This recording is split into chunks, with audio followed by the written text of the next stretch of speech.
A lo largo de la historia, la humanidad ha excavado ciudades enterradas, descifrado lenguas antiguas, y reconstruido imperios olvidados. Sin embargo, algunos de los lugares más mencionados en la Biblia siguen sin aparecer en ningún mapa. El Edén, el Arca, la Torre, sitios que marcaron el destino del mundo, y que, aún así, parecen haberse desvanecido. Tal vez no todo lo que fue sagrado está destinado a ser encontrado. Hoy exploraremos 5 lugares, cuyo silencio es más elocuente que cualquier ruina. Muy bien, comencemos. Cuando Dios expulsó a Adán y Eva del jardín del Edén, el relato bíblico afirma que colocó un querubín y una espada llameante en la entrada, girando en todas direcciones, para impedir cualquier intento de regreso. La expulsión fue clara, el acceso quedó cerrado. Sin embargo, esa barrera simbólica no detuvo la curiosidad humana.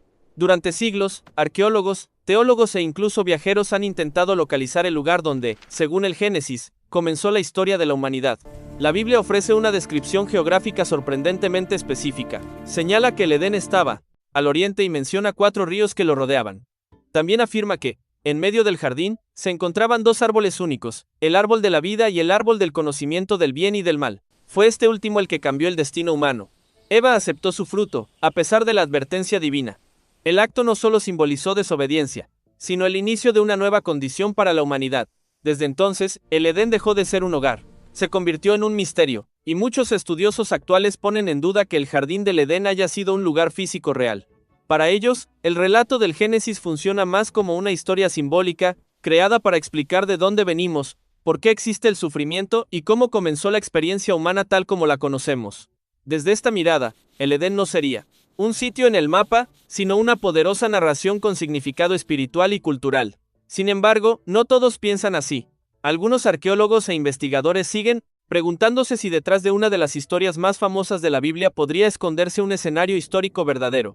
Otra teoría es que algunas personas creen que el Edén podría estar en Socotra, una isla que parece sacada de otro mundo, un lugar lleno de árboles extraños, playas vírgenes y paisajes que parecen irreales. Cuando ves imágenes de Socotra, es fácil pensar, si el paraíso existió, tal vez se veía así. Otra teoría importante pero no menos importante. Algunos interpretan que, según el libro de Enoc, Dios no destruyó el Edén, sino que lo apartó, como si después de la caída del ser humano, el jardín no desapareciera, sino que fuera llevado a otro plano, a una dimensión que ya no pertenece a este mundo. Y en una de sus visiones, el ángel le muestra a Enoc ese lugar, no como un recuerdo del pasado, sino como algo que aún existe, pero fuera de nuestro alcance. Sodoma y Gomorra eran 2 ciudades mencionadas en el libro del Génesis, ubicadas en la región cercana al Mar Muerto. Según el relato bíblico, se convirtieron en símbolo de corrupción, injusticia y decadencia moral. La historia cuenta que Dios decidió destruirlas debido a la maldad de sus habitantes, pero antes permitió que Lot, considerado justo, huyera con su familia. Mientras escapaban, se les advirtió que no miraran atrás. Sin embargo, la esposa de Lot desobedeció y, según el texto, se convirtió en estatua de sal. La destrucción llegó en forma de fuego y azufre que cayó del cielo, arrasando ambas ciudades y dejando la región desolada. A lo largo de los siglos, este relato ha sido interpretado como advertencia moral, juicio divino o incluso como posible recuerdo de una catástrofe natural antigua. Según el Apocalipsis, algunos interpretan que Sodoma podría estar relacionada con el actual Egipto. Otras teorías sostienen que estas ciudades ocupaban una zona circular en la parte sur del Valle del Mar Muerto, un territorio que hoy permanece cubierto por sus aguas saladas. En esa área, el fondo tiene una profundidad aproximada de entre 15 y 20 metros, mientras que hacia el norte el terreno desciende bruscamente hasta alcanzar unos 400 metros. Esto ha llevado a muchos a pensar que, si existieron, sus restos podrían estar ocultos bajo el agua. El Arca de Noé ocupa un lugar especial en la memoria espiritual de muchas culturas. Para cristianos, judíos y musulmanes, no es solo una historia antigua, sino un mensaje profundo sobre salvación, confianza y la fidelidad de Dios en medio del caos. El relato habla de un hombre que creyó cuando nadie más lo hizo, de una familia que obedeció, y de una nueva oportunidad que comenzó después de la tormenta. La imagen del arca y los animales entrando de 2 en 2 ha cruzado generaciones y fronteras, convirtiéndose en un símbolo universal de esperanza, renovación y la posibilidad de empezar de nuevo después de la adversidad. Después de que las aguas del diluvio bajaron, el arca de Noé se detuvo en las llamadas montañas de Ararat, como dice Génesis 8:4. Ese momento marca algo más que un simple aterrizaje, representa el final del miedo y el comienzo de una nueva etapa para la humanidad.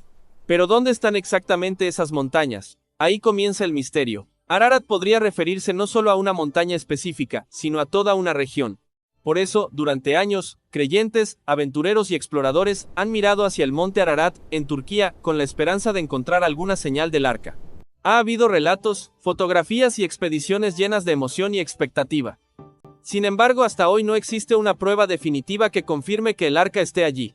Y quizá ahí está parte de su fuerza. Más allá de su ubicación exacta, el arca sigue viva como símbolo de fe, resistencia y nuevos comienzos después de la tormenta. La Torre de Babel es uno de los relatos más impactantes del Génesis. Habla de un momento en que toda la humanidad compartía algo extraordinario, un mismo idioma, todos se entendían, todos pensaban parecido. Eran una sola comunidad. Con esa unidad decidieron hacer algo grande, construir una ciudad, y en medio de ella, una torre tan alta que tocara el cielo. No era solo una construcción, era una declaración. Querían hacerse un nombre, querían permanecer juntos, querían demostrar hasta dónde podían llegar con su propia fuerza. La torre comenzó a levantarse ladrillo tras ladrillo, organización perfecta, trabajo colectivo, un solo propósito. Pero detrás del proyecto había algo más profundo, el deseo de no depender de Dios, de alcanzar el cielo por sus propios medios, de establecer un poder fuerte, centralizado, autosuficiente. No era solo altura, era orgullo compartido. Entonces todo cambió. Las palabras dejaron de coincidir, lo que uno decía, el otro no lo entendía. La coordinación se rompió, la unidad se fracturó, la construcción se detuvo. La gente comenzó a dispersarse por la tierra, formando nuevas culturas, nuevos pueblos, nuevas lenguas. La torre quedó incompleta. Y así, el relato explica cómo la humanidad pasó de ser una sola voz a convertirse en muchas. Pero también deja una reflexión clara, la unidad es poderosa, pero cuando pierde su rumbo, puede terminar dividiéndose desde dentro. Han propuesto varias teorías sobre la ubicación de la Torre de Babel. Algunos sugieren que se encontraba en Borsippa, una antigua ciudad de Mesopotamia. Otros creen que se ubicaba en Babilonia, la ciudad más importante de la región en la época bíblica. Sin embargo, ninguna de estas teorías ha podido ser confirmada.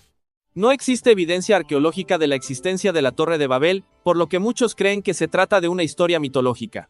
Sin embargo, algunos creen que la Torre de Babel podría haber sido una construcción real, pero que fue destruida por el tiempo y la naturaleza.